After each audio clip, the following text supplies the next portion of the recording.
Well, joining us now is pollster and communications strategist Frank Luntz. Thank you for being here. Frank, I mean, listen, we were talking like 2 days ago about the potential of whether Biden would stay in the race or not. Now here we are just like 48 hours later and the entire landscape has changed. But voters have been saying that they did not want a 2020 rematch, right? Well, they're not going to get one this time. How does this decision impact it? First off, landscape, you even changed sets. I did. So I'm looking behind her. 1 minute we're looking at these colorful dots, and now we're looking at the White House. Every now and then I got to change it up, you know. This does open it up. We had only 4% who were undecided between Trump and Biden.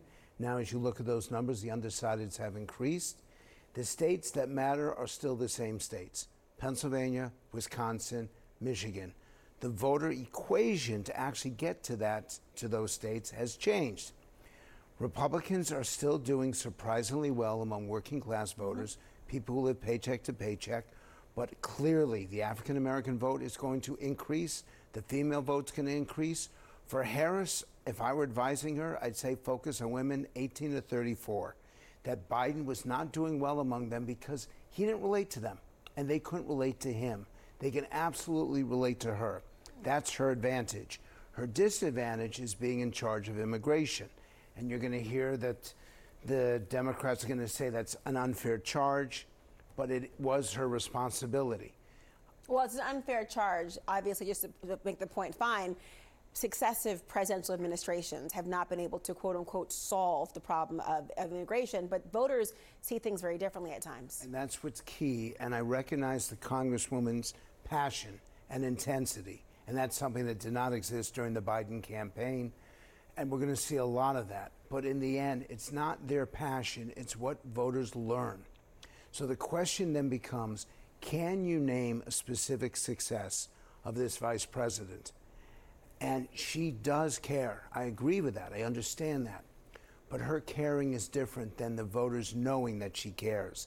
In the end, it's not what she says, it's what they hear that matters. And she's got a way to go to defeat Donald Trump. He's got a very high negative, so does she. He's got a lot of people that will not consider voting for him, so does she. In the end, it's going to be the double haters, once again, who don't like Donald Trump's persona, who question whether she's ready for the job. And both of them are relevant and legitimate.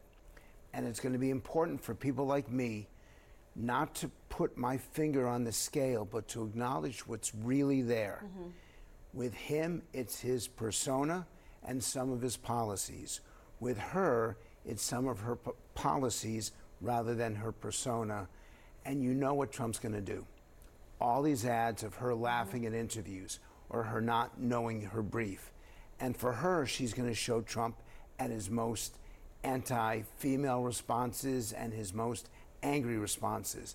I believe this will be the most negative campaign that we've ever witnessed. I am convinced that we're going to have a different turnout ratio than we would have had under Joe Biden. She's a better candidate, and Donald Trump needs to take her seriously, but she's still got a way to go to prove that she's ready for this job. Let me ask you, first of all, I always kind of chuckle. For some reason, there is something so offensive about a powerful woman laughing. I'll never quite understand why, but it offends so many people compared to a man. But then you've got this idea before today. You were talking about different people who possibly would be a contender against Trump. And some of the names included New Jersey Senator Cory Booker, Maryland's Governor Wes Moore, former New Orleans Mayor Mitch Landrieu.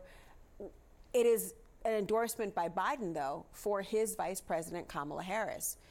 Are any of these people now, in terms of a partnership of running mates, would that elevate her opportunities and chances? And I'd be looking at someone, I think the most likely vice presidential nominee is the governor of Pennsylvania. Josh Shapiro, yes, really? Because this is a different situation.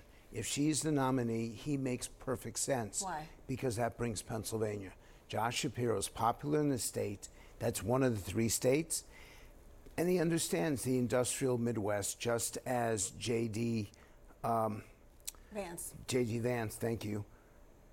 And that's what's going to matter most. These 3 states, working class voters, people who live paycheck to paycheck, people who feel ignored, forgotten, and left behind.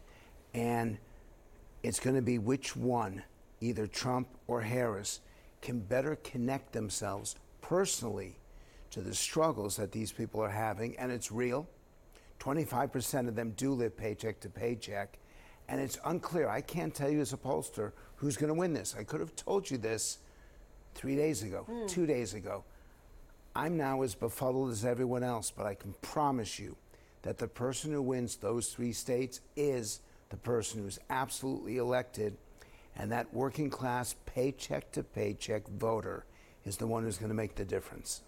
I got to tell you something very energizing about the idea of not being able to predict the results in a democracy. That's certainly what it's supposed to be about. Frank Luntz, thank you so much.